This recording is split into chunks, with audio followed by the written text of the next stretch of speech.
My talk will be from Al Mughayr to Silicon Valley. This is where I grew up.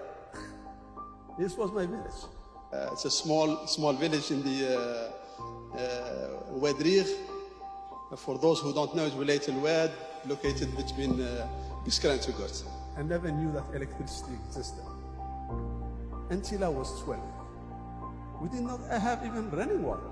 No fridge, no internet.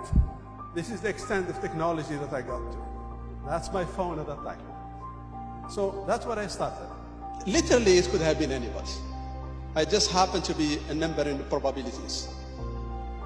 Just a probability happened that it's me. It could have been anybody. And I am absolutely no different than any of you.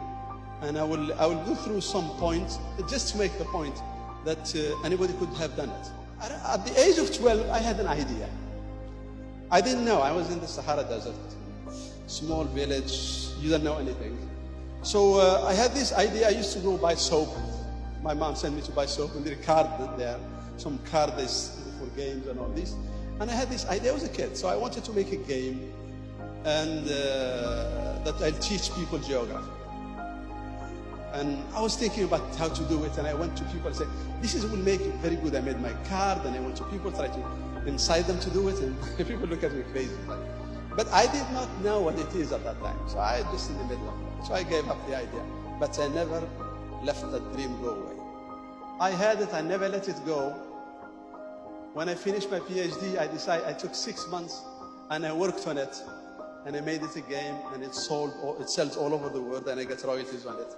So never let your dream die, even if it stays inside. Whenever you have the chance, do it. So to get out of my place, I realized the only way possible for me, with the background I have, is education. Education, education, education. And I had a lot of gaps, a lot of holes. So I took all the classes, and all these practical classes and all this. And my last few years at Stanford, I was doing a PhD in solar energy at that time. And there is this guy, these two guys, they came to me and they said, "We are interested to do a startup in semiconductors." And I go, "What is a startup?" And they want me to be the technical, the CTO of the company. I said, "No, I don't want to do it. I'm going to Algeria to teach." And that's what I was sent. I was sent to go and come back and teach. So many years later, a few years later, I ran into these guys. I found they were there. They were selling company. The company sold for $100 million.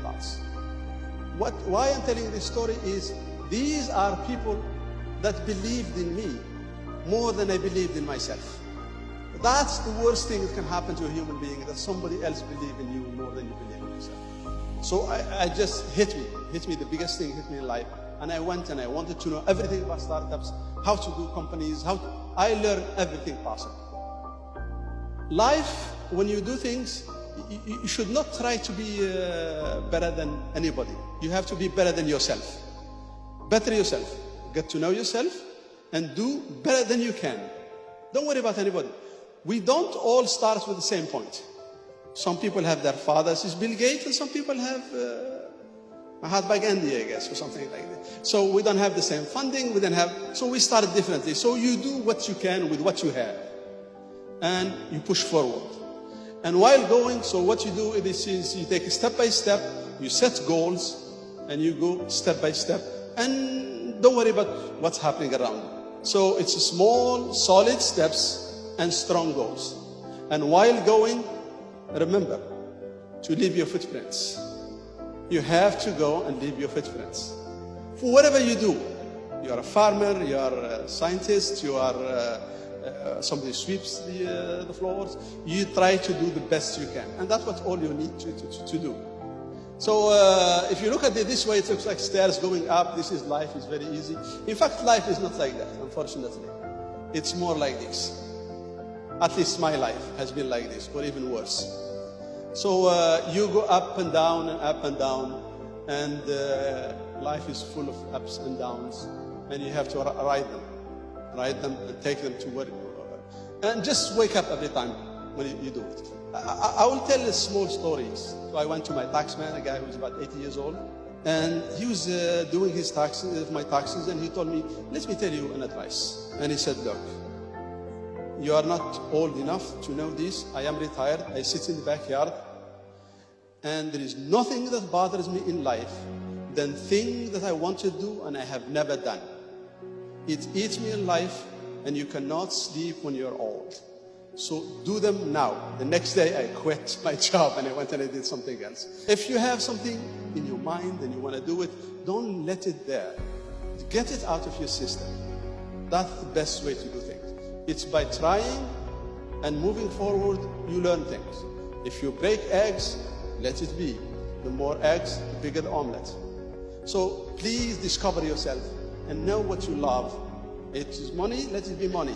Research that, but you have to love what you want to. And things will roll out from there. My advice is never stop advancing and never look back except to assess yourself. Don't let life define you, you should define life. And keep dreaming.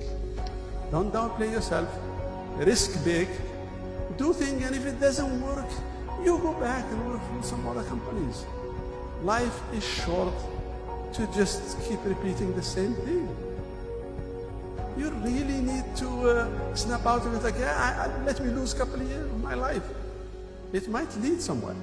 Don't be afraid of, see, you cannot make an omelette unless you break the eggs. You learn, also you fail in life. It's okay. You fail in life, and while failing, I learned so many. So if it's a good, successful company, everything is going fine and you don't learn very much. If it's a failure, you learn so much. It's unbelievable. If you really have a good education and you step out of, government is going to give me a job, what am I going to do, all that stuff.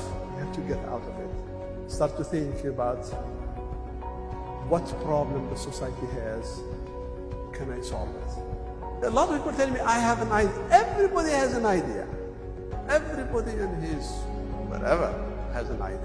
Ideas is the easiest thing to have in life. If you don't have an idea, there is something wrong with you. Whether you make money or not, or it's already out or not, that's another story. But at least, I'm telling you, ideas are bound. So it's not the idea that's important. Let me tell you, none of us is smart enough to know everything. So, if you wait, somebody is going to find it. You are lucky you had an idea ahead of time, so you are blessed. 6 months later, max, it's known about 6 months. If you have an idea, you didn't do anything about 6 months later, it's gone. So, don't think about, I have an idea and I sit and it's a weekend thing. It's after hour thing. I'm going to work it in after hour. That doesn't work. Doesn't work at all. Try not to fall in love with your idea. And this is, it's very crucial, because if you fall in love with your idea, anybody who comes to talk to you say, but no, you're wrong. The formula says, that's wrong. You have to be able to say, because you're risking your life, you have everybody who tell you something and it sounds like it's a problem. Maybe there is a problem. You'd rather talk to the guy that figure out the problem and stop, rather than hide it behind the curtain and keep continuing. Don't try to make all the money by yourself. 100% of zero is zero. 10% of a big number is quite very good. So bring people, have them share with you the wealth. Make something successful. Don't look for the money, look for the success. Why am I taking this? I'm not bragging about it. It's one thing, if you have a dream, don't let it go. Doesn't matter, it will stay for 20, 30 years. Stick with it. One of these days,